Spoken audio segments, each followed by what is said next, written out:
Assalamualaikum Ustaz. Waalaikumsalam warahmatullahi wabarakatuh. Sudah jam 9 kita mulai saja Ustaz ya. Baik. Bismillahirrahmanirrahim. Assalamualaikum warahmatullahi wabarakatuh. Waalaikumsalam warahmatullahi wabarakatuh. Innalhamdulillah nahmaduhu wa nasta'inuhu wa nastaghfiruh wa na'udzu billahi min shururi anfusina wa min sayyiati a'malina. May yahdihillahu fala mudilla lahu wa may yudlilhu fala hadiyalah. Asyhadu an la ilaha illallah wa asyhadu anna Muhammadan abduhu wa rasuluhu la nabiyya ba'da amma ba'd.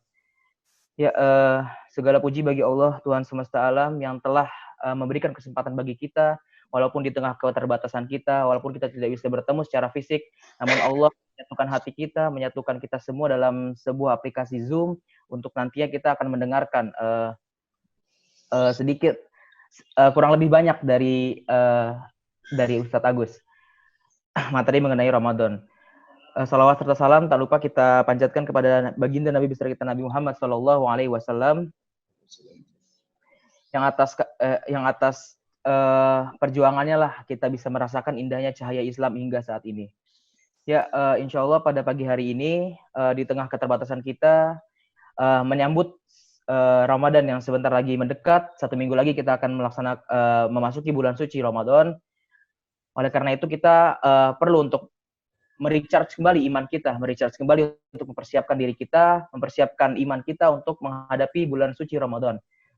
Oleh karena itu, di sini kami dari Forum Studi Islam Fakultas Kedokteran Universitas Indonesia menyelenggarakan beberapa rangkaian acara yang dimulai dengan Tarhib Ramadan ini. Tarhib Ramadan ini merupakan sebuah acara yang berkesinambungan untuk menyambut Ramadan yang akan datang sebentar lagi. Untuk Tarhib Ramadan ini kita mulai dengan ceramah dari Ustadz Agus Setiawan yang bertemakan Ramadan produktif, Ramadan istimewa. Ya, langsung saja untuk mempersingkat waktu, kita akan mendengarkan ceramah dari Ustadz Agus Setiawan. Kepada Agus Setiawan, tafadhol Ustadz. Bismillahirrahmanirrahim. Assalamualaikum warahmatullahi wabarakatuh. Alhamdulillahirabbil alamin wassalatu wassalamu ala asyrafil anbiya'i wal mursalin nabiyyina Muhammadin wa ala alihi wa sahbihi ajma'in. Subhanaka la ilma lana illa ma 'allamtana innaka antal alimul hakim wa subhanaka la fahma lana illa ma fahhamta lana innaka antal jawadul karim wa qur rabbi zidna ilman wa ba'd. Hadirin hadirat para perindu surga Allah Subhanahu wa taala, tentunya tiada kata yang pantas kita lantunkan di pagi hari ini melainkan ucapan syukur. Alhamdulillah. Betapa sayangnya Allah kepada kita, betapa banyaknya nikmat dan karunia yang Allah limpahkan kepada kita. Pagi hari ini Allah pertemukan kita walaupun secara online dalam suasana penuh keimanan, mengisi hari-hari kita, memupuk kerinduan kita untuk berjumpa dengan bulan Ramadan. Dalam rangkaian tarhib, kita menyambut bulan Ramadan agar bulan Ramadan lebih istimewa daripada tahun-tahun yang sebelumnya. Kita berharap sekaligus berdoa, mudah-mudahan Allah Subhanahu wa taala memberikan keistiqomahan kepada kita serta Allah mewafatkan kita dalam keadaan husnul khatimah. Amin amin ya rabbal alamin. Salawat teriring salam tidak lupa kita haturkan kepada panutan kita Nabi Muhammad sallallahu alaihi wasallam, sosok yang kita cintai, sosok yang kita rindui, yang kita berharap mudah-mudahan dengan cinta kita kepada beliau Allah Subhanahu wa taala berkenan untuk mempertemukan kita serta mengumpulkan kita dengan beliau di surganya. Amin ya rabbal alamin. Hadirin hadirat para perindu surga Allah Subhanahu wa taala, Ramadan kali ini memang agak berbeda dibandingkan Ramadan yang sebelumnya. Ramadan kali ini kita di tengah wabah COVID-19 yang kemudian mengharuskan diri kita bagaimana kita isolasi mandiri di rumah, mengharuskan kita untuk menjaga jarak antara satu dengan yang lainnya. Kita dilarang untuk berhimpun karena untuk memutus mata rantai daripada penyebaran virus itu. Karena itu tema yang dimintakan ini sangat bagus sekali. Bagaimana Ramadan produktif, Ramadan istimewa. Saya memahami produktif ini dengan dua. Yang pertama adalah produktif kita selaku muslim, orang yang bekerja, orang yang beraktivitas. Ya. Jadi saya berharap bahwa dengan poin yang pertama ini adalah kita selaku muslim. Jangan sampai di bulan Ramadan kita kemudian lemas saja, ya. Bawaannya tidur saja. Apalagi kita working from home, ya.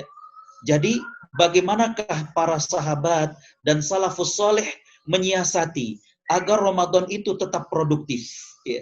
Dan yang kedua, makna produktifnya adalah bagaimana mengisi amal-amal ibadah pada saat kita di rumah. Jadi kita mampu meraih keberkahan walaupun kita masih berada di rumah. Walaupun kita dibatasi untuk bisa ke masjid, walaupun kita dibatasi dari program-program seperti iftar jama'i dan lain sebagainya. Jadi amal apa yang tetap menjadikan kita produktif secara amal ibadah pada saat kita lockdown atau isolasi mandiri seperti ini. Jadi 2 poin itulah yang akan saya bahas. Yang pertama adalah produktif dengan makna profesionalisme.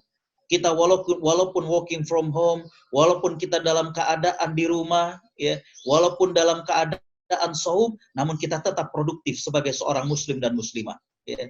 Bagaimana kita tetap produktif? Yang kedua, produktif dalam artian bagaimana kita tetap beramal. Apa amal yang bisa kita lakukan di tengah keterbatasan kita dalam pembatasan sosial berskala besar seperti ini.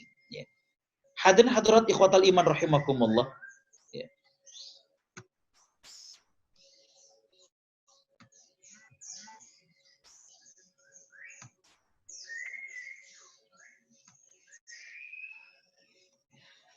Yang pertama, ya, poin yang pertama adalah bagaimana agar kita tetap terjaga profesionalisme. Bagaimana kita tetap produktif dalam artian kita bekerja, kita study, kita belajar dari rumah, dan itu tidak terganggu dengan saum kita. Itu tidak terkendala dengan keadaan kita yang tidak makan di waktu siang. Ya.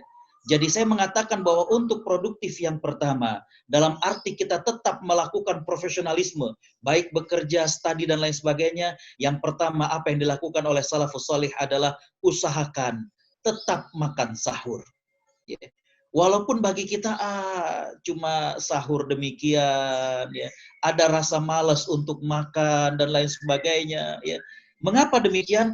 Karena makan sahur adalah kesempatan terbaik untuk menyiapkan cadangan energi tubuh agar kuat menjalani aktivitas di siang pada bulan Ramadan.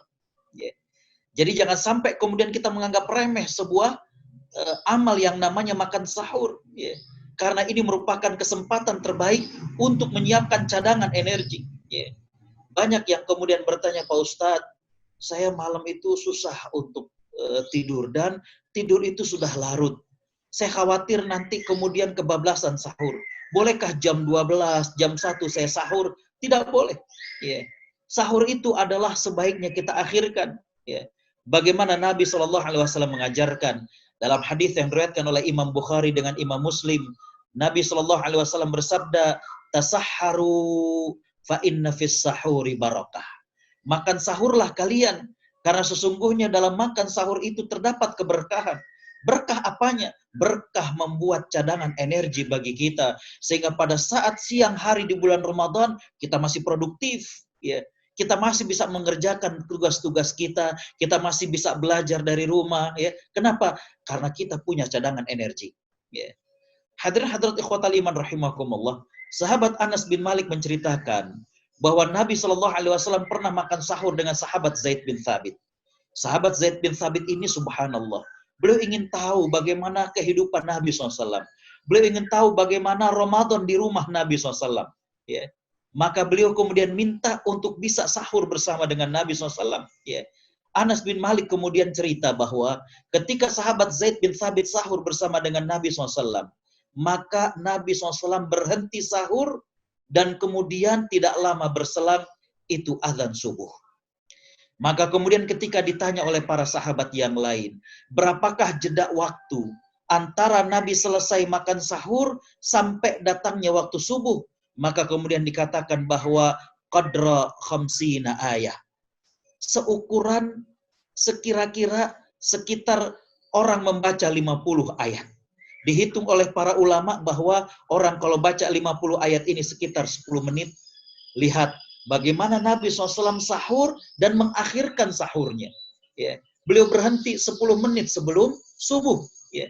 Dan itu beliau lakukan untuk beristighfar, beliau lakukan untuk berdoa. Jadi kembali bahwa yang sunnah dari sahur adalah diakhirkan, ditakhir, ya diakhirkan. Ya. Jadi kembali bahwa untuk menjaga produktivitas kita di bulan Ramadan, yang pertama saya katakan, tetaplah kita makan sahur, usahakan, karena dalam sahur itu ada barokah. Yang kedua, hadirin hadirat ikhwatal iman rahimakumullah, adalah perhatikan asupan makanan. Ya. Tadi yang saya katakan, jangan sampai kemudian ini para mahasiswa ya di FKUI ataupun yang di Depok, ya, jangan sampai ketika kemudian sahur, malas, cuma minum air putih 1 gelas. Tidak. Perhatikan juga asupan makanan. Ya. Bagaimana agar tetap bertenaga selama berpuasa, ada baiknya mengkonsumsi makanan yang mengandung serat, karbohidrat, serta banyak mengandung cairan saat sahur dan berbuka. Ya. Termasuk hadirin ikhwatal iman rahimakumullah, perhatikan juga pola makan. Ya. Ketika kita saum, bukan berarti kemudian menumpukkan makanan pada saat berbuka, pada saat maghrib, bukan. Ya. Justru pada saat kita berpuasa ini, bagaimana kemudian menjaga pola makan kita. Jadi asupannya diperhatikan, bagaimana yang bergizi, bagaimana yang baik, ya, dan juga memperhatikan bagaimana pola makan kita. Ya. Hadirin hadirat ikhwatal iman rahimakumullah, Allah Subhanahu wa taala berfirman, yang ini menjadi guidance, yang ini menjadi petunjuk bagi kita tentang bagaimanakah pola makan yang sebaiknya. Allah berfirman, a'udzubillahi minasyaitonir rajim, ya bani Adam, khudzu zinatakum inda kulli masjid wa kulu washrabu wa la tusrifu innallaha la yuhibbul musrifin. Hai anak cucu Adam, kenakanlah pakaianmu yang indah setiap kali engkau akan menuju ke masjid. Pakai pakaian yang bagus, pakai pakaian yang rapi, pakai pakaian yang harum. Makanlah, minumlah, dan lihat bagaimana petunjuk dari Allah Subhanahu wa taala, janganlah kalian berlebih-lebihan. Ya. Ini pola makan yang diajarkan oleh Allah Subhanahu wa taala. Janganlah kalian berlebih-lebihan. Sesungguhnya Allah Subhanahu wa taala tidak menyukai sikap berlebih-lebihan. Lihat bagaimana Nabi SAW, beliau tidak makan melainkan kalau sudah lapar. Dan beliau berhenti sebelum terlalu kenyang. Ya. Jadi ini pola makan. Ini yang kemudian membuat kita mampu untuk melakukan produktivitas di siang hari di bulan Ramadan. Jadi yang pertama tetap makan sahur, yang kedua perhatikan asupan. Ya. Ini kita berbuka puasa yang disunahkan oleh Nabi SAW adalah bagaimana kita memakan sebutir kurma atau segelas air. Ya.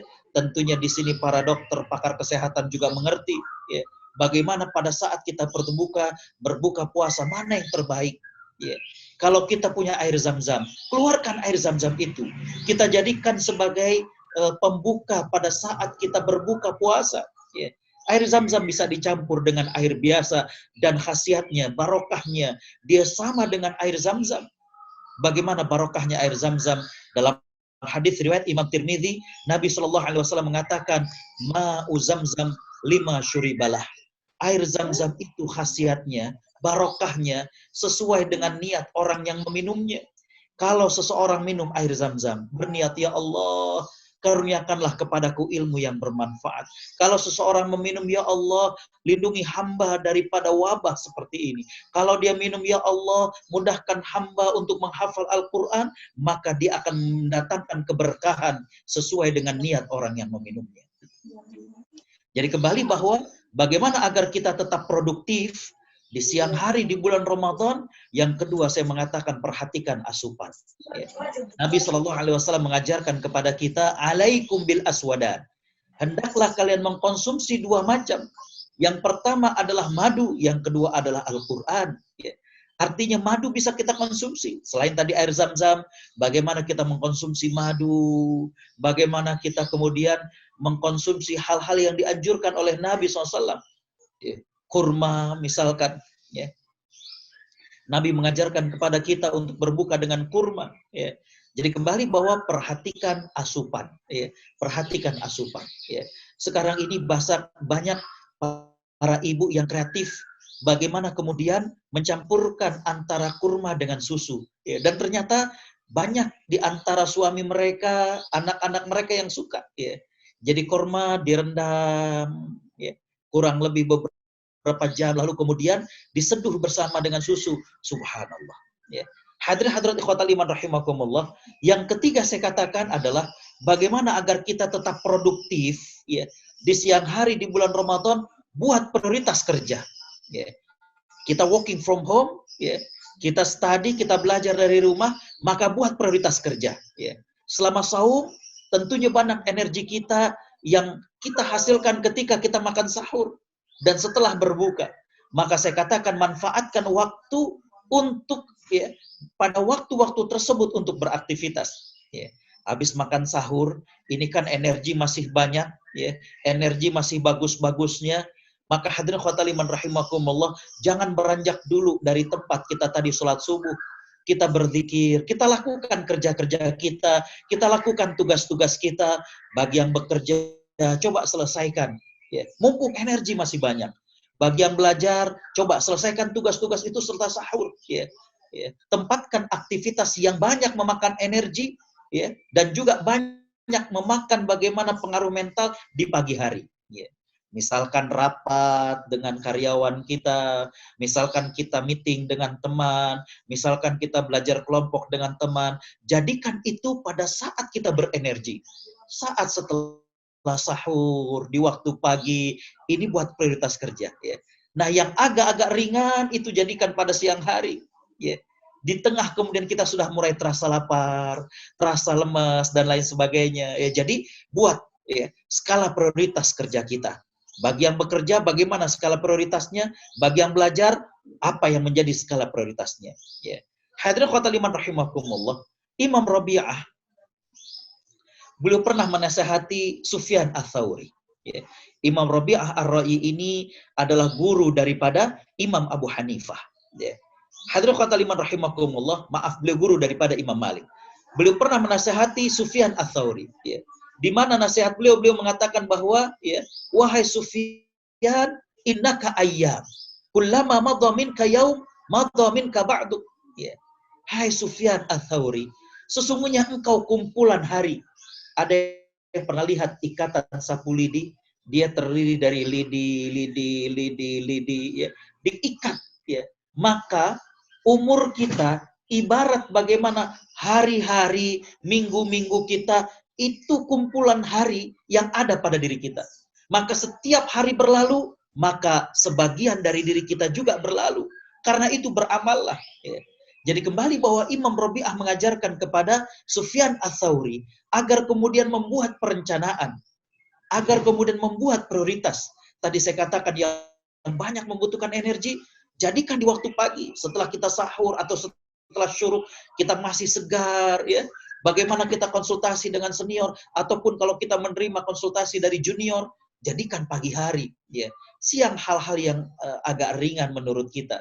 Begitu juga yang kita dalam keadaan masih belajar, jadikan hal-hal yang membutuhkan energi itu pada saat kita di waktu pagi. Ya. Yang keempat, hadirin sebelumnya, ya, kita lihat bagaimana para salafus saleh. Ya. Imam Az-Zahabi itu bercerita tentang Imam Al-Khatib Al-Baghdadi. Ya.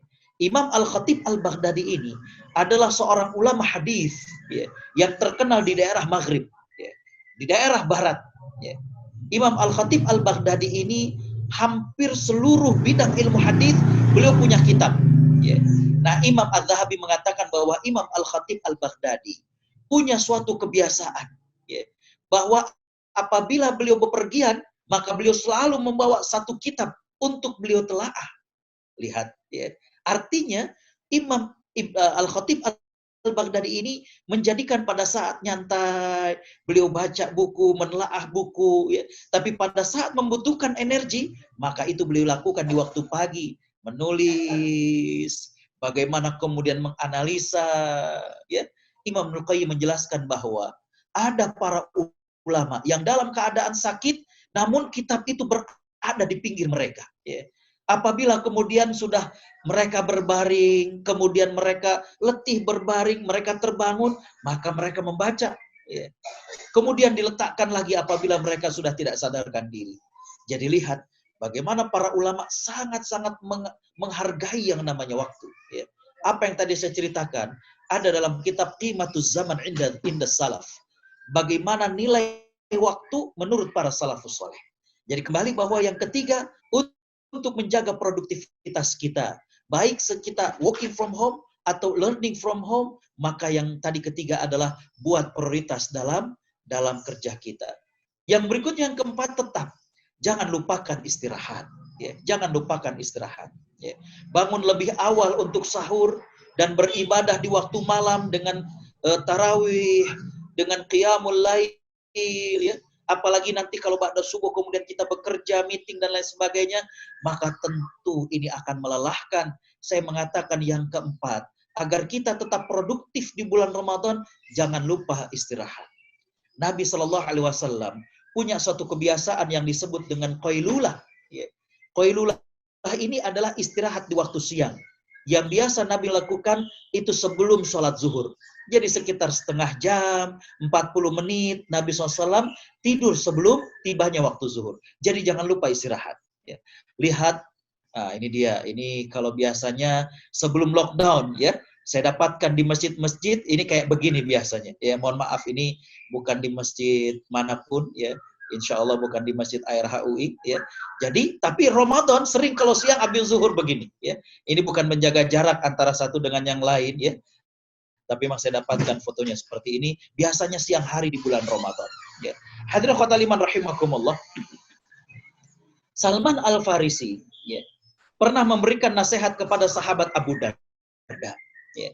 Di mana sahabat Abu Darda ini adalah seorang yang rajin beribadah. Bahkan istri Abu Darda ini pernah mengeluhkan bahwa suaminya ini hampir-hampir tidak pernah menyentuh dirinya. Maka Salman Al-Farisi adalah seorang sahabat yang dipersaudarakan dengan sahabat Abu Darda. Salman Al-Farisi berarti dari Persia. Sahabat Abu Darda ini asalnya adalah dari Yathrib ataupun Madinah. Rasulullah SAW mempersaudarakan antara kedua sahabat ini. Karena dipersaudarakan, maka Salman berani langsung menasehati kepada sahabat Abu Darda. Apa nasihatnya? Inna li rabbika alaika haq. Ya. Sesungguhnya Rabbmu punya hak dari dirimu. Tapi dirimu juga punya hak terhadap dirimu. Kemudian keluargamu juga punya hak terhadap dirimu. Fa'ati kulladzi haqqin haqqah. Maka penuhilah hak masing-masing. Ya. Artinya ada waktu untuk memenuhi hak Allah Subhanahu wa taala. Malam bagaimana kita bermunajat, kita qiyamul lail, kita istighfar, tapi diri kita juga punya hak untuk kita beristirahat, untuk kita tidur. Keluarga kita juga punya hak untuk kemudian kita bercengkrama, berbicara, ngobrol dan lain sebagainya. Nah, kata Salman, fa'ati kulladzi haqqin haqqah, penuhi masing-masing haknya. Ya. Kemudian sahabat Abu Darda mendatangi Nabi Shallallahu Alaihi Wasallam. Kemudian menceritakan bahwa saudaranya Salman Al-Farisi menasehati kepada dirinya untuk adil, ya, memenuhi hak Allah, adil memenuhi hak dirinya, adil untuk memenuhi hak keluarganya. Maka Nabi SAW mengatakan Salman alal haq. Ya. Salman itu benar. Ya. Jadi kembali bahwa yang keempat, jangan lupa untuk tetap istirahat. Ya. Kita tetap memerlukan istirahat. Kalau di siang hari, tadi saya katakan, yang disunahkan oleh Nabi SAW adalah bagaimana qailulah. Qailulah dari kata-kata qalil, sedikit. Bahkan sedikitnya minimalis. Ya. Jadi jangan sampai dari jam 9 pagi sampai zuhur. Bukan. Jadi sedikit, ya 1 jam, 40 menit sebelum zuhur, dan lain sebagainya. Ya. Hadirin khotul iman rahimakumullah. Ada suatu ungkapan yang disampaikan seorang salafus saleh. Beliau mengatakan, kullu ni'matin la tuqarribu ilallahi azza wa jalla fahiya baliyah. Setiap kenikmatan yang tidak menjadikan pemilik kenikmatan itu dekat kepada Allah, dia adalah musibah. Artinya Allah memberikan kepada kita sehat, Allah memberikan kepada kita fisik yang sehat, maka gunakan beribadah. Itu hak Allah Subhanahu wa taala. Kemudian yang kedua, gunakan juga untuk beristirahat. Karena setiap manusia punya hak untuk beristirahat. Jadi kembali bahwa yang keempat, agar kita tetap produktif di saat-saat kita Ramadan adalah kita tetap untuk beristirahat. Ya. Hadirin khotul iman rahimakumullah. Yang berikutnya, ya, bagaimana produktif dengan makna kita beribadah kepada Allah Subhanahu wa taala. Kalau tadi produktif dalam berkaitan dengan profesionalisme. Saya katakan tadi yang pertama adalah usahakan tetap makan sahur. Yang kedua, perhatikan asupan. Yang ketiga, buat prioritas kerja. Yang keempat tadi adalah bagaimana kita tetap memperhatikan istirahat. Nah, kita masuk kembali yang kedua adalah bagaimana produktivitas dengan makna bagaimana kita tetap produktif di bulan Ramadan. Ya. Ada amal yang ini merupakan reguler amal kita di bulan Ramadan. Dari mulai saumnya, dari mulai zakat fitrahnya, dari mulai zakat malnya, dari mulai tarawehnya, dari mulai sedekah. Kita bisa memberikan makan pada orang yang puasa, atau kita menyiapkan paket sembako. Banyak tetangga kita yang kena pemutus hubungan kerja, atau tetangga kita dagang dan omsetnya sangat berkurang. Ya. Jadi kita bisa bersedekah. Dan juga amal-amal yang lain yang reguler, contohnya adalah tilawah, contohnya adalah i'tikaf. Nah ini yang mungkin nanti perlu kita fahami dan kita bahas adalah bagaimana tarawih pada saat kita wabah corona seperti ini. Bagaimana i'tikaf di saat kita diminta untuk tidak berhimpun di tempat ibadah. Ya. Namun sebelum itu, saya ingin mengusulkan beberapa amal yang bisa kita lakukan pada saat kita di rumah. Ya. Pada saat kita lockdown, pada saat pembatasan sosial berskala besar ini, ada beberapa amal yang bisa kita lakukan untuk mengisi hari kita, agar jangan sampai kemudian berlalu begitu saja, atau kita terasa bosan. Boring, udah 3 minggu di rumah aja, ya. Nanti Ramadan apa lagi, ya. Maka di sini ada beberapa amal yang saya usulkan. Yang pertama adalah bagaimana kita tetap bersabar di rumah, ya. Tetap bersabar di rumah.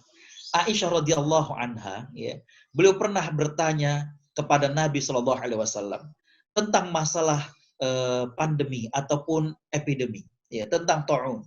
Nabi Shallallahu Alaihi Wasallam kemudian menjelaskan bahwa yang namanya wabah, yang namanya pandemi itu annahu kana azaban yab'atsuhu Allah ala may yasha. Itu merupakan azab yang Allah turunkan kepada siapa saja yang Allah kehendaki. Yeah. Ada orang yang tidak percaya adanya Tuhan, lantaran Tuhan tidak terlihat, Allah Subhanahu wa taala kirimkan, Allah Subhanahu wa taala jadikan virus corona tidak terlihat dengan mata telanjang, ya. Tidak terlihat dengan mata begini saja, tapi dia sangat mematikan. Ya. Ini merupakan teguran dari Allah Subhanahu wa taala kepada orang-orang yang tidak mau beriman dengan adanya Tuhan. Ya. Jadi kembali bahwa itu merupakan azab yang Allah kirim kepada hamba yang Allah kehendaki. Tapi faja'alahu rahmatan lil mu'minin. Allah jadikan itu sebagai rahmat bagi orang yang beriman, bagi orang yang beriman, maka dengan wabah seperti ini menjadikan diri dia berkesempatan untuk beristighfar, untuk melihat, ya Allah, iya ya, betapa besar nikmat yang sudah kau beri pada kami. Gak taunya kita bebas ke sana, bebas ke sini, itu nikmat. Selama ini kami gak bersyukur atas hal itu. Kita bisa makan di restoran, kita bisa ke masjid, sholat berjamaah, kita bisa jumatan di masjid. Ternyata selama ini adalah nikmat. Ya. Hadirin khotal iman rahimakumullah. Jadi bagi orang yang beriman, itu merupakan rahmat.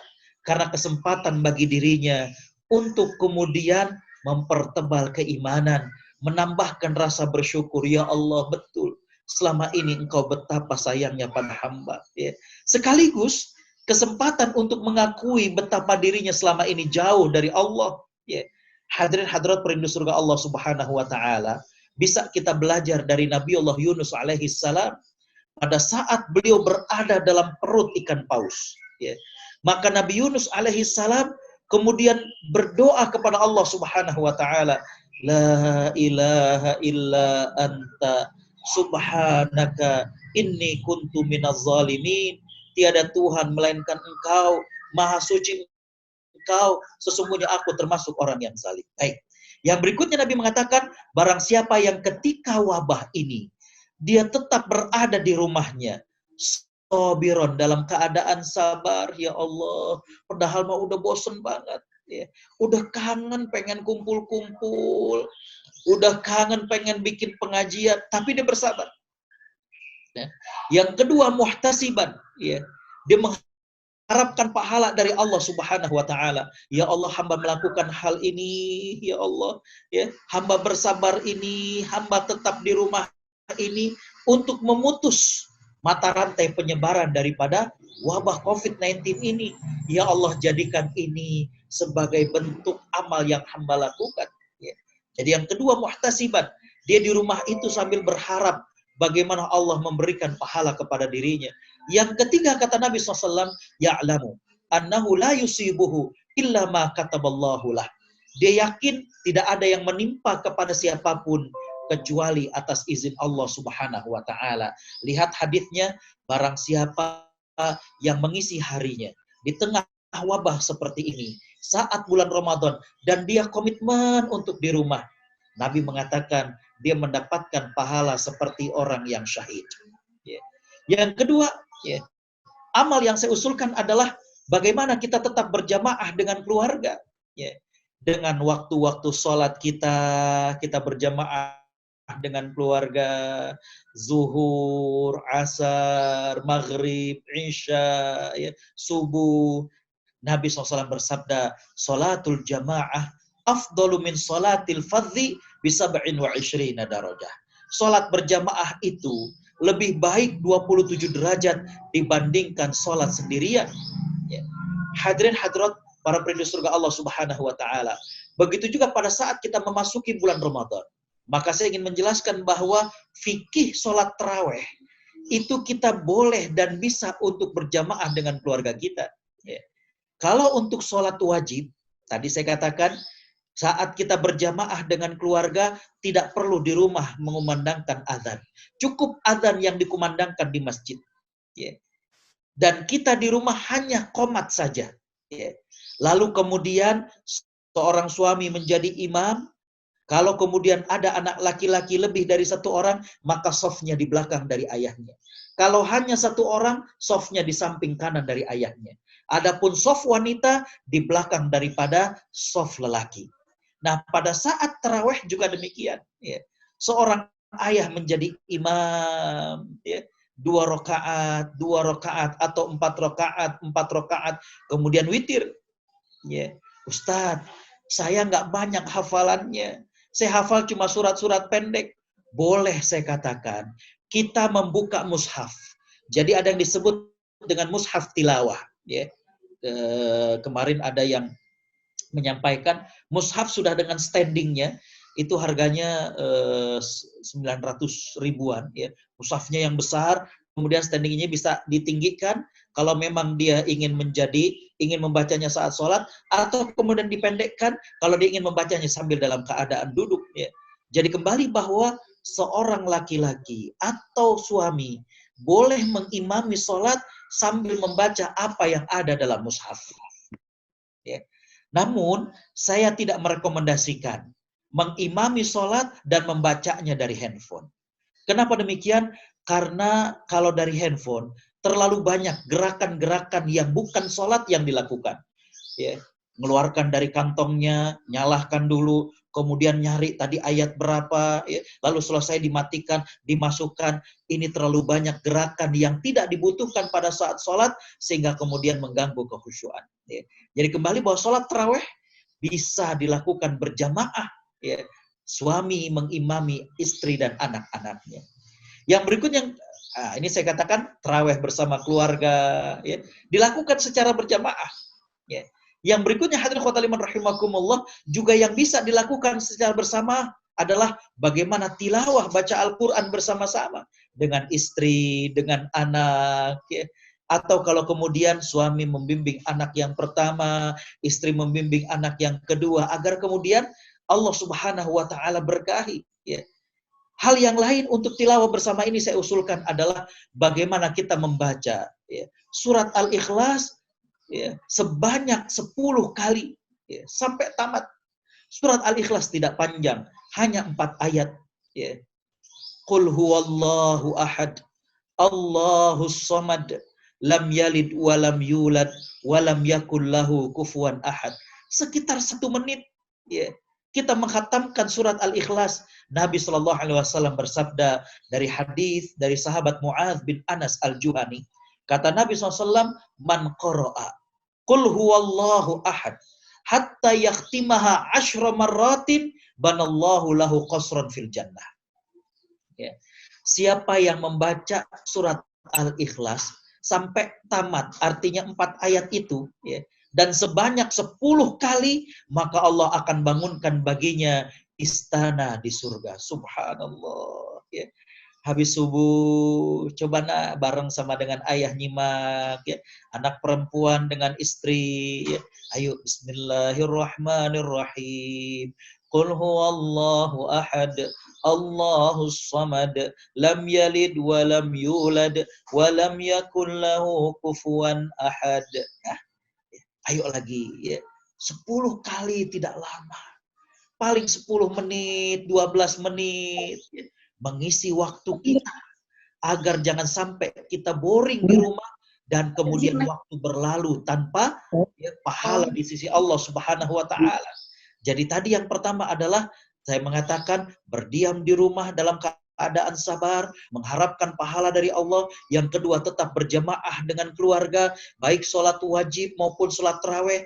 Yang ketiga adalah baca Quran bareng, di antaranya adalah baca surat Al-Ikhlas. Yang berikutnya hadirin khotal iman rahimakumullah, ya. Saya mengusulkan agar kita tetap produktif, ya, pada saat kita lockdown ataupun karantina mandiri seperti ini adalah sholat isyraq. Ya. Hadis dari Jabir bin Samurah radhiyallahu an, kana Nabi sallallahu alaihi wasallam idza shallal fajr tarabba'a fi majlisih hatta tatlu asy-syamsu hasna. Ya. Ini kita akan coba urut, ya, di bulan Ramadan agenda dan aktivitas kita ini apa saja. Dari mulai kita sahur bersama keluarga, lalu kemudian kita sholat subuh. Nabi SAW punya suatu kebiasaan. Beliau itu habis sholat subuh, beliau akan duduk bersila di tempat beliau tadi duduk, ya, sambil menunggu matahari terbit. Ya. Sampai mataharinya itu sudah putih, bagus sekali cahayanya. Apa yang dilakukan? Ya.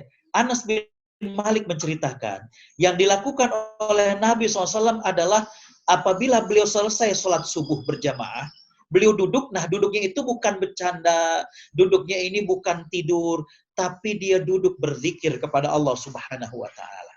Ya, tadi saya katakan, baca Quran bareng dengan anak, saling simak dengan istri, sampai matahari terbit, tambah 10 menit, 15 menit, lalu kemudian sholat 2 rakaat, bagaimana pahalanya kata Nabi SAW? Kanat lahu ka'ajri hajatin wa umrah, tamah, tamah, tamah. Seperti orang yang haji dan umrah, mirip, sempurna, sempurna, sempurna. Jadi sama persis dengan orang yang haji. Pahalanya sama persis dengan orang yang umrah. Jadi habis sahur dengan keluarga, bagaimana sholat subuh berjamaah, tilawah tadi. Ya. Baca surat Al-Ikhlas, sampai 4 ayat, sampai khatam, sebanyak 10 kali. Nunggu, ya, sampai matahari terbit, tambah 10 menit, lalu sholat 2 rakaat. Ya. Sekarang Ustadz, kita kan tidak boleh ke masjid, tidak boleh berhimpun di masjid. Maka barang siapa yang rumahnya ada musola, ya, maka kita bisa berdiam di musola itu. Barang siapa yang kemudian tidak ada musola di rumah, bisa kita jadikan ruang tamu sebagai tempat sholat berjamaah dengan keluarga. Maka kita tidak keluar dari ruang tamu itu. Bolehlah bergeser ke samping, bersandar, bergeser ke kiri, bersandar, bergeser ke belakang untuk bersandar, itu boleh. Ya. Tapi tidak keluar dari area tersebut. Ya. Dengan demikian saya juga ingin mengatakan bahwa ya, pada saat nanti di 10 hari terakhir, di bulan Ramadan, maka musola, ya, yang ada di rumah kita atau area yang kita khususkan untuk kita beribadah, kita bisa berniat iktikaf di sana, ya. Dan insya Allah kita mendapatkan pahala, ya, sebagaimana orang yang iktikaf di masjid. Kita tidak melakukan iktikaf di masjid dikarenakan khawatir untuk tertular ataupun menularkan dengan wabah itu, ya. Jadi kembali bahwa kita bisa sholat isyraq, ya, sholat bersama dengan keluarga, ya. Yang berikutnya hadirin khotal iman rahimakumullah adalah sholat duha 4 rakaat dan sholat qobliyah zuhur 4 rakaat. Okay. Jadi habis syuruk, kemudian kita tunggu, ya. Nah, waktu duha kita sholat 4 rakaat dengan cara 2 kali salam. Jadi 2 rakaat salam, 2 rakaat kemudian salam. Ya. Dan kemudian sholat sebelum zuhurnya, qobliyahnya itu 4 rakaat. Ya. Bagaimana kita sholat 2 rakaat kemudian salam, 2 rakaat kemudian salam. Lihat fadilahnya. Nabi SAW bersabda, man sholat duha arba'an wa qoblal ula arba'an banallahu biha baitun fil jannah. Ya. Barang siapa yang sholat duha 4 rakaat, sholat qobliyah zuhur 4 rakaat, maka Allah Subhanahu wa ta'ala akan bangunkan baginya rumah di surga. Ya. Jadi kembali hadirin khotal iman rahimakumullah, ini bisa mengisi waktu kita agar kemudian saat Ramadan kita produktif. Amal kita juga banyak, kegiatan kita juga padat, ya. Selain tadi produktif pada poin yang pertama, di mana poin produktif yang pertama adalah kita tetap profesional, kita punya aktivitas, baik kita bekerja maupun studi, dan itu tetap profesional. Jadi kembali bahwa yang kedua kita produktif dengan amal kita. Ini bisa kita lakukan. Jadi runtutannya habis sahur, sholat subuh, kemudian sholat isyraq, kemudian sholat duha, qobliyah zuhur, dan kemudian sholat zuhur. Ya. Hadirin khotal iman rahimakumullah. Ya. Yang berikutnya adalah kita bisa produktif pada saat kita di rumah. Ya. Yaitu dengan melaksanakan, mengamalkan, merutinkan sholat rawatib. Aisyah radhiyallahu anha beliau menceritakan bahwa Nabi SAW bersabda, man sabara ala thintai asyrata rak'atan minas sunnah. Orang yang mampu merutinkan 12 rakaat dalam satu hari, ya.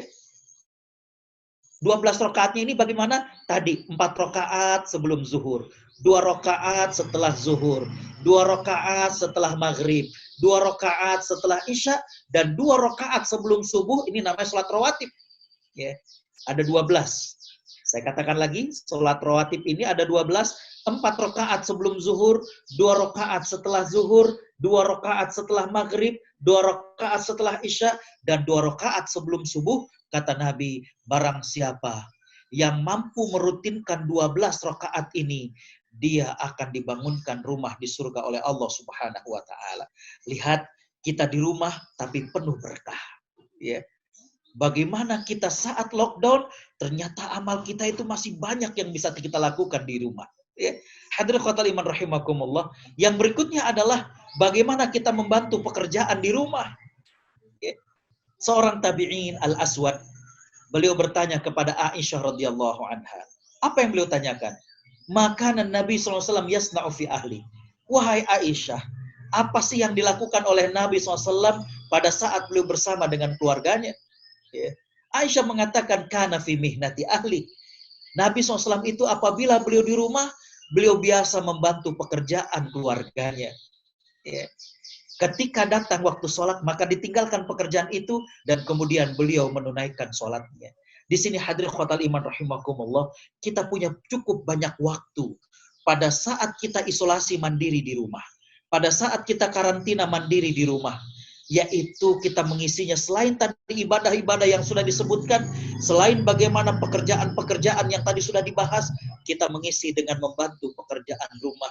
Rapikan buku kita, rapikan ruangan kita, rapikan arsip-arsip kita, oh iya gudang kita, oh iya catatan-catatan kita, oh iya jadwal-jadwal kita, coba dirapihkan. Ya.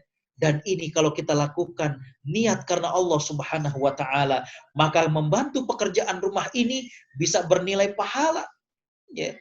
Ada seorang ulama, ya, ulama hadis bermazhabkan Maliki, ya, yaitu Al-Imam Ibnu Battal. Beliau mengatakan bahwa, ya, beliau mengatakan bahwa apa yang dilakukan oleh Nabi SAW ini, ya, merupakan wujud daripada kerendahan hati Nabi SAW. Dan selanjutnya ini merupakan teladan bagi kita semuanya. Ya. Hadirin khotal iman rahimakumullah. Dengan demikian kita masih bisa meraih berbagai macam keberkahan di bulan Ramadan. Bahkan kita bisa meraih Lailatul Qadar saat kita berada di rumah sekalipun. Tadi saya katakan, dengan kita sholat tarawih bersama keluarga di 10 malam terakhir, ya. Kemudian setelah itu mungkin kita istirahat, malam kita bangunkan keluarga kita untuk berzikir, baca Al-Quran, istighfar, berdoa, atau bagi wanita yang haid sekalipun dapat meraih keberkahan daripada Lailatul Qadar dengan menyiapkan makanan sahur untuk suami dan anaknya, dengan melakukan pekerjaan rumah. Hadirin khotal iman rahimakumullah. Jadi kembali, kalau memang demikian, maka Ramadan kita adalah Ramadan yang istimewa. Kembali saya mengulas bahwa ya, yang dimaksud dengan produktif ada dua. Ya. Yang pertama adalah bagaimana kita produktif dengan pekerjaan kita, dengan studi kita. Dan tadi saya mengatakan apa yang dilakukan oleh para salafus soleh agar tetap profesional, agar tetap produktif pada saat mereka Ramadan, itu 4 hal. Yang pertama adalah tetaplah makan sahur agar menjadi energi. Yang kedua adalah perhatikan asupan makanan yang masuk dalam tubuh kita. Yang ketiga, atur prioritas kerja. Yang keempat adalah tetap kita perlu istirahat. Yang berikutnya adalah produktif dengan makna bagaimana kita mengisi ya, hari-hari di bulan Ramadan pada saat kita di rumah. Tadi saya mengatakan adalah bagaimana kita bersabar di rumah. Yang kedua, kita berjamaah dengan keluarga.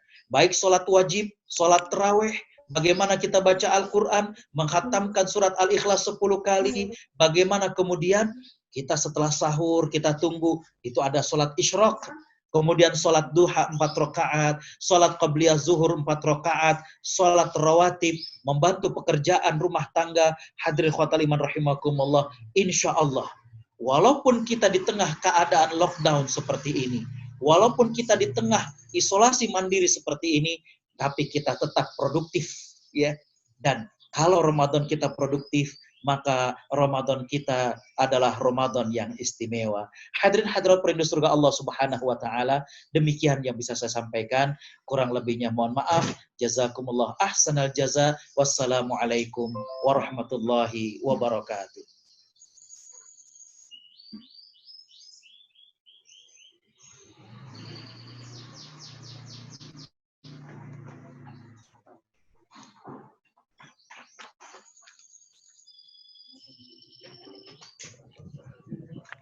Waalaikumsalam warahmatullahi wabarakatuh.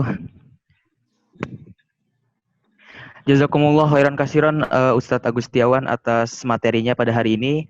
Pada pagi hari ini kita dapat mengambil kesimpulan bahwa selama kita menjalani Ramadan di rumah kita sendiri, kita dapat memperhatikan 2 hal, yaitu bagaimana profesionalitas kita sebagai seorang mahasiswa tentunya, atau sebagai seorang siswa, dan juga sebagai seorang karyawan, bagaimana kita tetap bisa profesional dan bekerja sebagaimana mestinya, dan juga bagaimana kita bisa memanfaatkan lockdown ini, pembatasan sosial skala besar ini, untuk dapat lebih beramal di rumah, lebih meningkatkan keimanan kita dengan cara beramal secara jama'i, kita berjamaah dengan teman-teman ataupun dengan keluarga di rumah, seperti itu. Nah, selanjutnya saya akan buka sesi tanya jawab. Untuk sesi pertama ini saya buka untuk 3 orang penanya. Silakan bisa di-unmute untuk yang ingin bertanya. Saya ingin bertanya. Saya ingin bertanya, Ustaz. Ya, silakan. Tadi disampaikan tentang sholat duha dan qabliyah zuhur, Ustaz. Ya. Dari Abu Musa radhiyallahu an yang kami catat ya. Ya. Siapa yang sholat duha 4 rakaat dan sholat sebelum zuhur 4 rakaat, maka dibangunkan baginya rumah di surga. Hadis riwayat Tabrani. Terus Ustadz tadi menyampaikan sholatnya 2 rakaat salam begitu. Baik. Bagaimana dengan kami, Ustadz? Itu kalau mengerjakan biasa 4 rakaat salam gitu, Ustadz. Apakah selama ini tidak diterima gitu? Ya, itu aja, Ustadz. Jazakumullah khairan. Langsung dijawab. Bismillahirrahmanirrahim. Alhamdulillah, salatu wassalamu ala rasulillah, ba'd. Hadirin hadirat perindu surga Allah Subhanahu wa taala, pertanyaannya bagus sekali ya. Tentang pelaksanaan sholat duha yang 4 rakaat itu apakah sekali salam ataukah 2 kali salam ya. Hadirin hadirat ikhwatal iman rahimakumullah ya. Yang pertama adalah bahwa rata-rata sholat sunnah itu adalah 2 rakaat.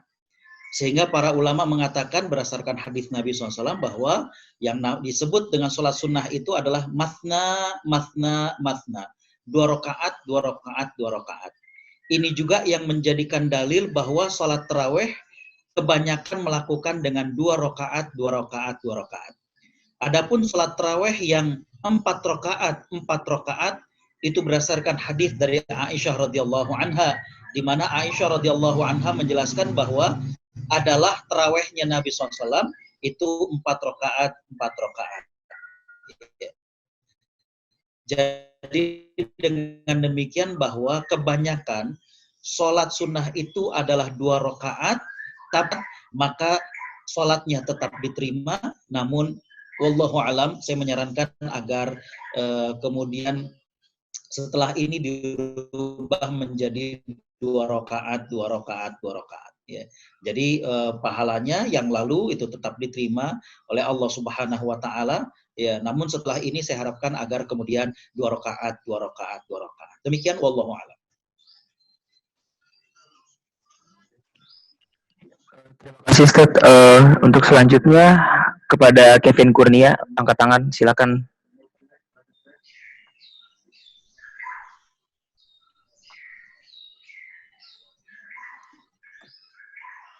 Assalamualaikum. Assalamualaikum warahmatullahi wabarakatuh. Ya Ustadz, mohon maaf izin bertanya 2 hal Ustadz, dan mohon maaf agak teknikal. Saya Kevin dari RSCM Ustadz.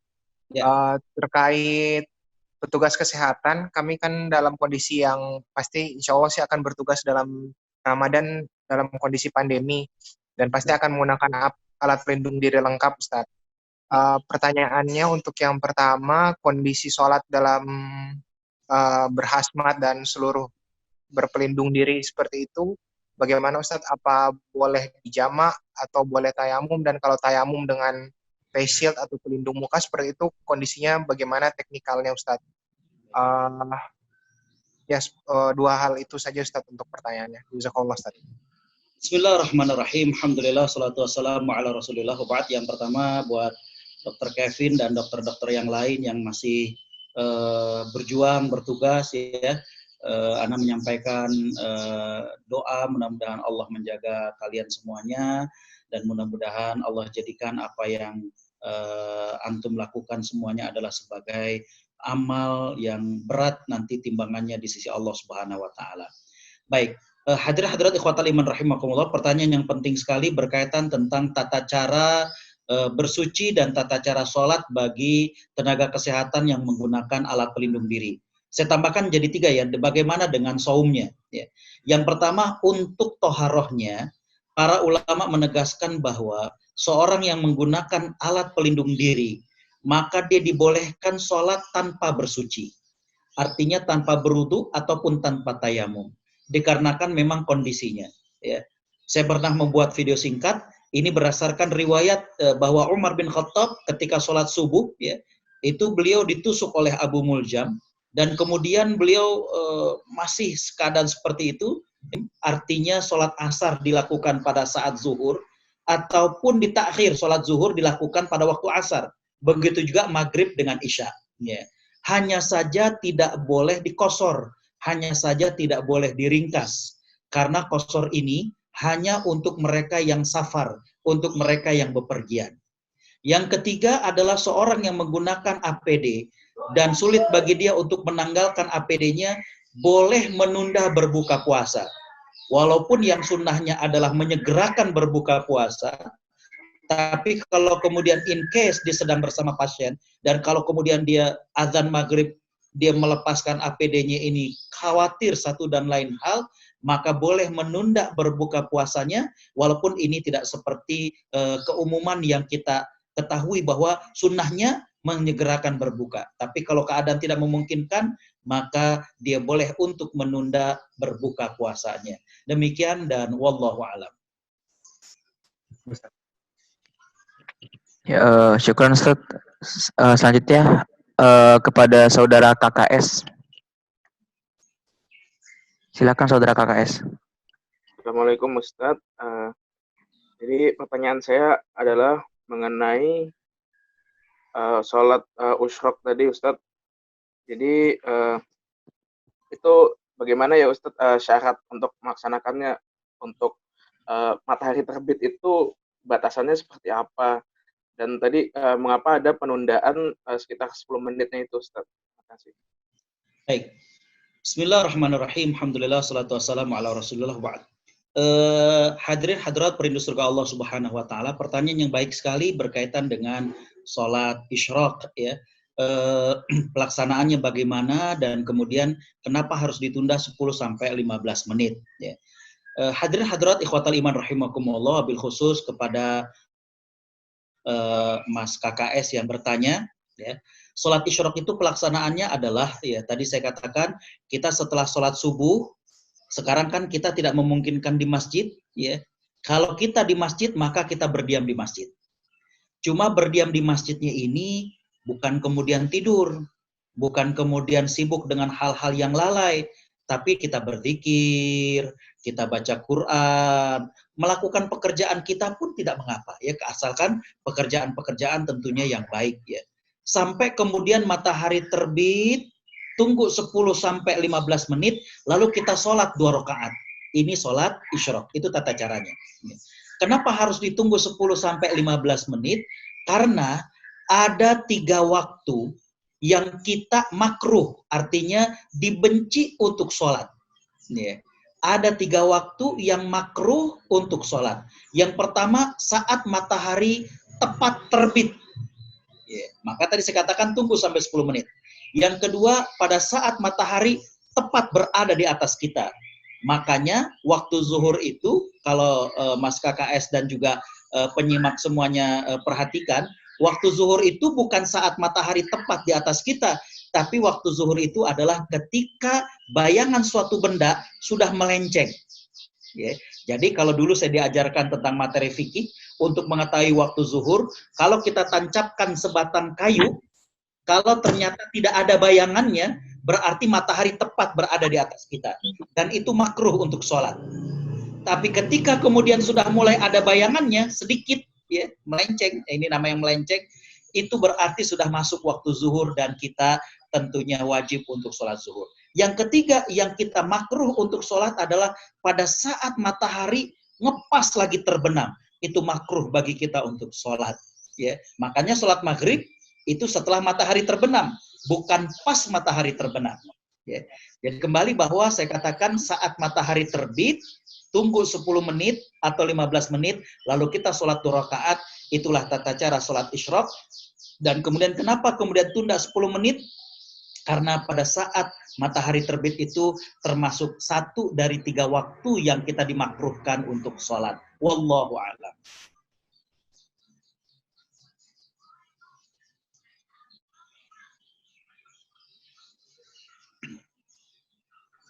Ya, terima kasih Ustadz. Silakan yang ingin bertanya kembali. Bisa mengangkat tangannya. Tadi kayaknya saudara Andi Azwardi Rais. Jadi bertanya. Assalamualaikum Pak Ustadz. Assalamualaikum warahmatullahi wabarakatuh. Mau bertanya Pak Ustadz mengenai saf Pak Ustadz. Itu kalau misalkan kita kan sholat di rumah, tapi ternyata ruangan kita untuk sholat berjamaah itu ya bisa dibilang tidak cukup untuk memenuhi saf yang dicontohkan, itu bagaimana ya Pak Ustadz ya? Ya. Terus yang kedua, saya penasaran Pak Ustadz, kenapa tidak ada sholat sunnah sebelum dan sesudah asar ya Pak Ustadz? Apakah ada sejarahnya atau bagaimana Pak Ustadz? Terima kasih Pak Ustadz. Ya. Bismillahirrahmanirrahim. Alhamdulillah, salatu wassalamu ala Rasulillah ba'd. 2 pertanyaan yang menarik dan bagus sekali ya. Yang pertama adalah bagaimana kalau ya rumah kita itu terbatas, sehingga artinya terbatas itu 2 hal yang saya bayangkan ya, Mas Azri ya. Jadi yang pertama rumah kita itu memang kecil ya, sehingga tidak memungkinkan soft ataupun berjamaah seperti yang tadi dijelaskan, atau rumah kita posisinya melebar. Ya, bisa difahami ya. Jadi misalkan kiblat itu menghadap ke sana, tapi ternyata ruang tamu kita itu melebar begini, atau musolah tempat kita sholat itu memanjang, melebar ya. Sehingga kemudian soft wanita itu adanya di samping, boleh atau tidak ya.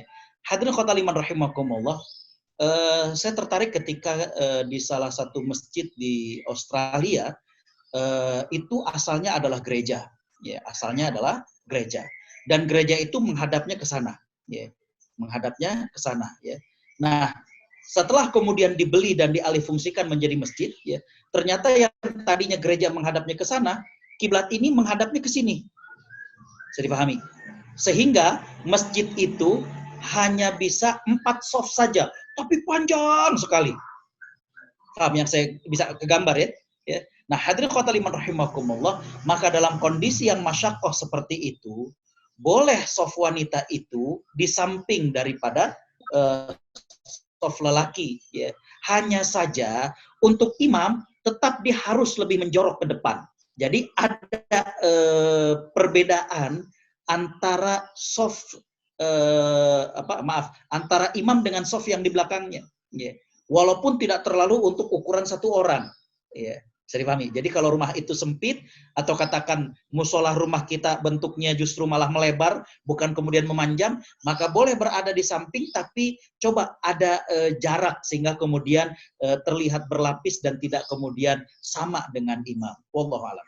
Yang kedua adalah berkaitan dengan sholat asar. Hadirin khotul iman rahimakumullah, untuk sholat asar sebenarnya ada sholat ba'diyah asar. Hanya ini menjadi khilaf, ya.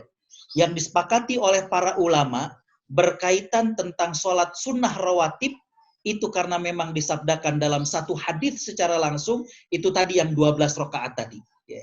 Tapi para ulama ada yang menyatakan sholat ba'diyah asar itu ada, ya.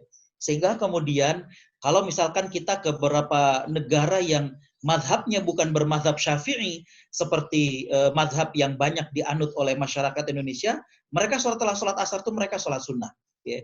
Jadi sholat asar juga ada, sholat sunnahnya, hanya itu menjadi khilaf, dan kita dalam madhab Syafi'i, artinya mayoritas masyarakat Indonesia itu adalah bermadhab Syafi'i, kita lebih mengambil pendapat bahwa sholat rawatib itu hanya 12 yang tadi saya jelaskan, ya. Wallahu a'lam.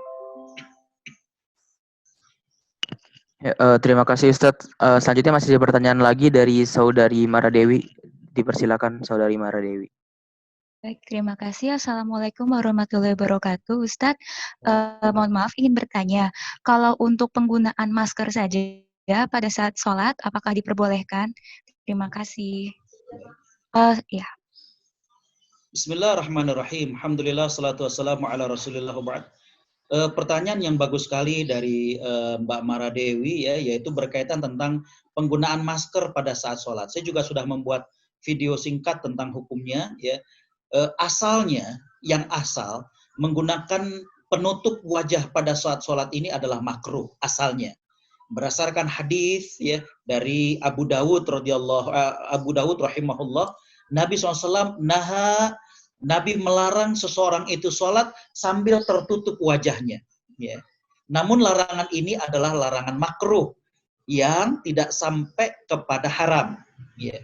Cuma Mbak Maradio yang dimuliakan Allah Subhanahu Wa Taala, pada saat kita dibutuhkan sekarang ini, ya, karena kalau kita lepas kita ada kekhawatiran dan lain sebagainya, maka yang tadinya makruh menggunakan masker atau penutup wajah, namun kalau saat ini dibutuhkan, misalkan bagi yang sedang bertugas di rumah sakit, kemudian kita sholat, kita khawatir kalau sampai kemudian ini dan itu, maka di sini yang tadinya makruh menjadi boleh sholat menggunakan masker. Wallahu a'lam.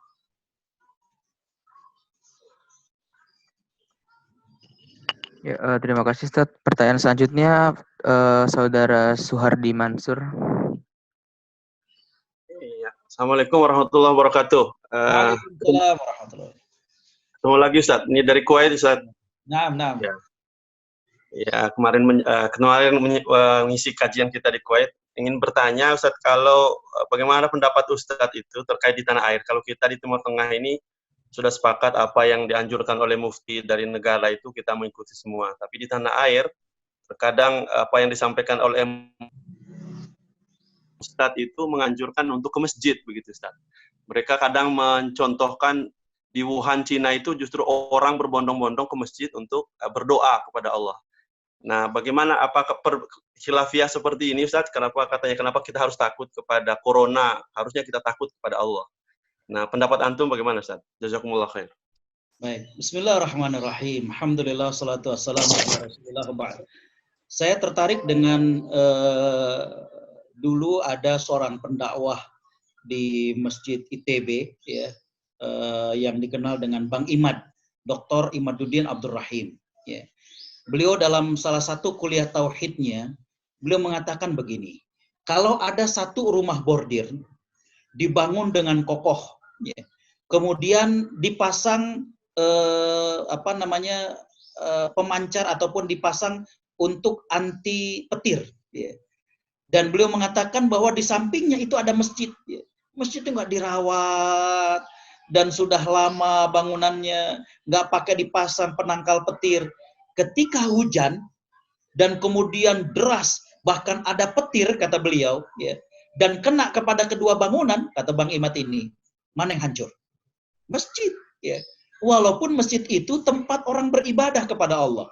Walaupun di sini yang satu lagi itu rumah bordir, tempat orang bermaksiat kepada Allah Subhanahu wa taala.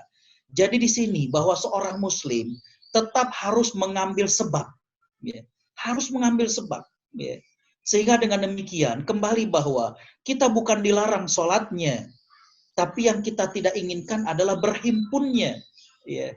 Ini yang harus difahami. Ya. Kemudian kalau ada yang mengatakan bahwa jangan takut dengan corona, takut kepada Allah, betul, tapi kita mengambil sebab. Ya. Kita mengambil sebab untuk memutus mata rantai penyebaran ini. Ya. Dan kembali kalau kemudian ada yang merasa kemudian itu kan MUI dan kemudian ini masalah khilafiyah, ya.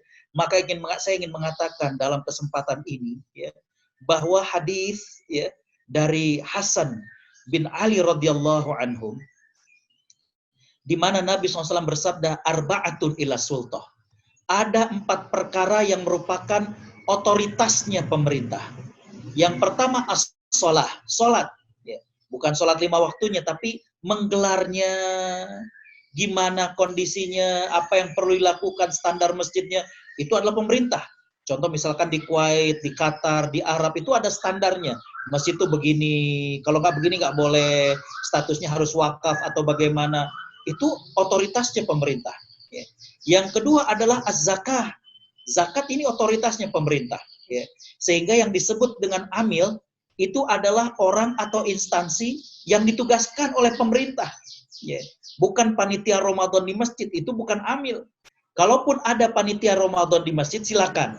Tapi mereka tidak berhak untuk mendapatkan porsi sebagaimana porsi amil zakat. Yang ketiga, yang termasuk otoritas pemerintah adalah, kata Nabi SAW, al-hudud. Ya. Bagaimana hal-hal yang berkaitan dengan tindak pidana. Mencuri, berzina, minum khamar, itu nggak bisa kemudian individu melakukan hukum hudud. Yang keempat adalah al-qisas. Ya. Jadi kembali bahwa saya ingin mengatakan mungkin tentunya para ustadz yang masih bersikeras untuk sholat di masjid, mereka punya argumen, mereka punya dalil dan lain sebagainya, tapi saya ingin mengatakan bahwa ini merupakan wewenangnya pemerintah ketika pemerintah, dan ini majelis ulama loh, ya, bukan kalau kata orang sekarang bukan kaleng-kaleng, ya. Jadi ulama yang memang belajar, mengkaji, sehingga kemudian memberikan fatwa, ya, maka kita harus ikut. Dan saya ingin mengatakan bahwa beda antara fatwa dengan kemampuan pribadi. Kalau kemampuan pribadi, mungkin dia akan melihat, oh enggak, saya sanggup, oh enggak, nih daerah saya belum ada yang ODP, belum ada yang PDP, belum ada yang positif, ataupun kemudian belum ada yang meninggal karena itu. Ya, itu kan tidak bisa digeneralisir. Adapun yang namanya fatwa, itu diambil untuk kemudian bisa dilakukan oleh semuanya, dan itu diambil untuk mencegah agar jangan sampai kemudian wabah ini semakin merebak dan berjatuhan korban yang lebih besar. Jadi kembali bahwa ya kita patuh dengan apa yang difatwakan oleh para ulama dan kita serahkan kepada mereka. Saya teringat dengan seorang sahabat yang bertanya kepada Nabi SAW, bagaimana hukumnya kalau kita menjadi makmum terhadap seorang imam, yang imam ini ternyata dia berkhayal, artinya tidak khusyuk dalam sholatnya. Apa kata Nabi SAW? Nabi mengatakan lakum wa alaihi. Bagi kamu pahala kamu, dia dapat dosanya. Jadi kalau ada yang kemudian sampai bikin teori konspirasi, wah ini kayaknya MUI begini, biarkan. Ya. Kita ikut, kita patuh, kita mendapatkan pahala dengan kepatuhan kita. Kalau memang kemudian ada satu hal yang bukan itu sesuai syar'i, itu urusannya dia dengan Allah Subhanahu wa taala. Jadi kembali wallahu alam, patuhi saja agar kita segera bisa memutus mata rantai ini, ya, sehingga Allah segera angkat wabah ini dari tanah air Indonesia dan juga negeri-negeri yang lainnya. Wallahu a'lam. Jazakallah khair.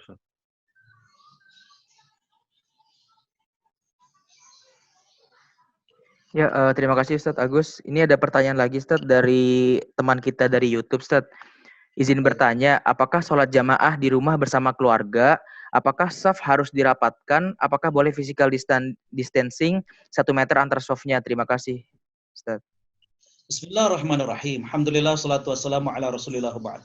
Kalau kita berjamaah di rumah, di mana kita tahu bahwa istri kita, suami kita, anak kita, mereka memang tidak keluar rumah, mereka juga mengisolasi diri juga di rumah, ya, maka di sini tidak perlu untuk ada jeda ataupun jarak antara satu makmum dengan makmum yang lainnya. Jadi dirapatkan saja softnya sebagaimana tata cara pada saat kita sholat berjamaah seperti biasa. Wallahu a'lam. Baik Ustadz, ini ada pertanyaan lagi Ustadz dari saudara Titik. Assalamualaikum.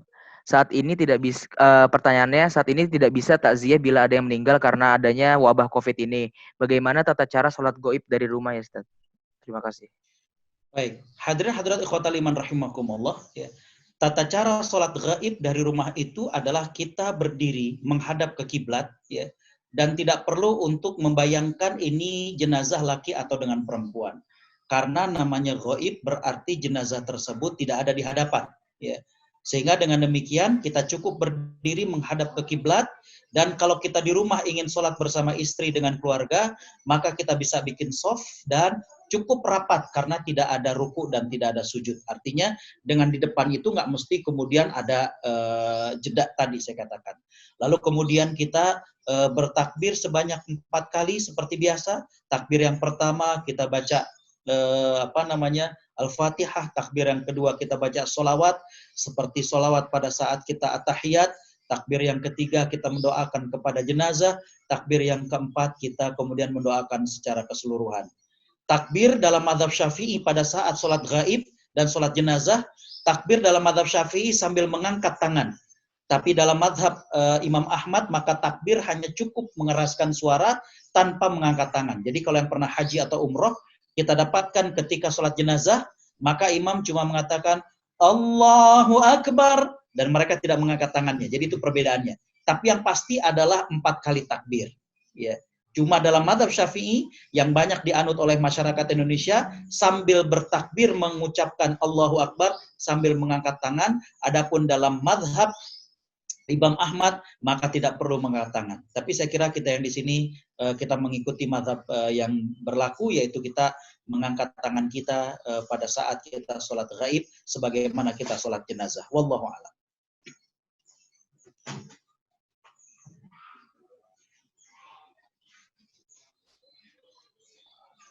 Ya, terima kasih Ustadz Agus. Ya, untuk terakhir satu pertanyaan terakhir ya. Satu pertanyaan lagi jika masih ada yang ingin bertanya.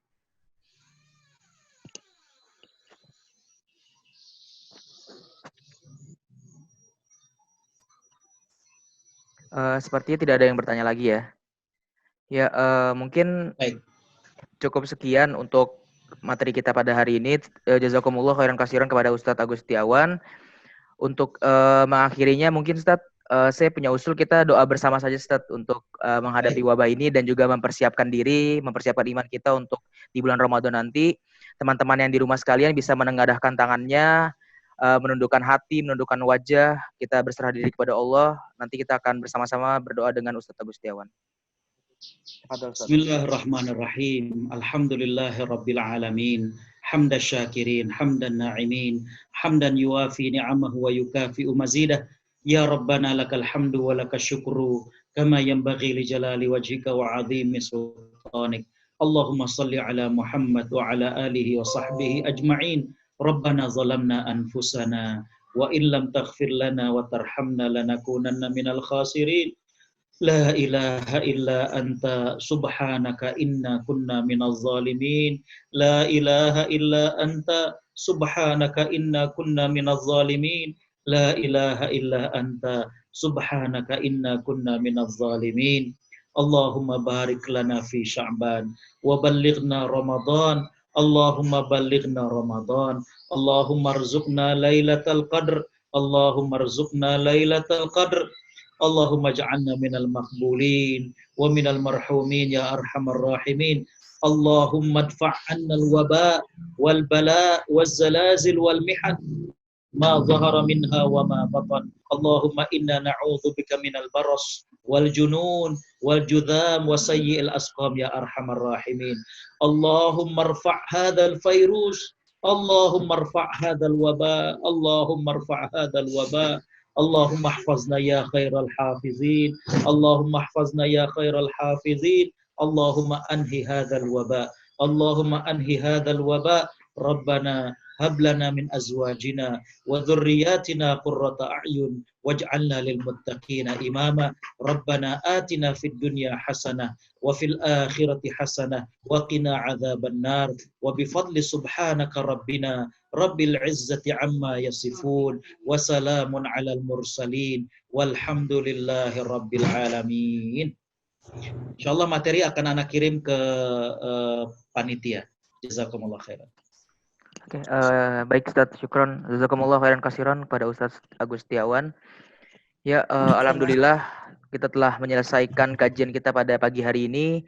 Semoga pagi hari ini kita diberkahi, semakin semangat untuk menjalani aktivitas-aktivitas selanjutnya. Dan materi-materi tadi semoga kita bisa menambah keimanan kita bisa mengaplikasikannya dalam kehidupan kita, sehingga nantinya Ramadan kita, walaupun kita berada di rumah saja, walaupun kita terbatas hanya di rumah saja, kita bisa menjadikan Ramadan kita berkah sebagaimana Ramadan kita di bulan-bulan sebelumnya, dan semoga kita dipertemukan pada Ramadan di tahun-tahun berikutnya. Jazakumullah khairan katsiran sekali lagi kepada Ustadz Agus Setiawan.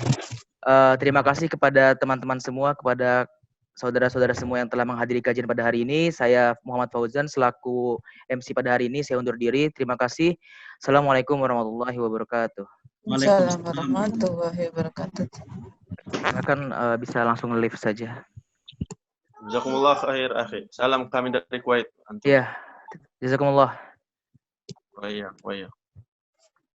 Terima kasih Pak Ustadz. Materinya lewat email atau gimana nih? Iya, bisa sertakan email saja, nggak apa-apa. Sertakan email di chat yang ingin materinya. Nanti akan kami kirimkan. Sertakan email di chat akan kami kirimkan. Oke, siap. Jazakallah. Waalaikumsalam.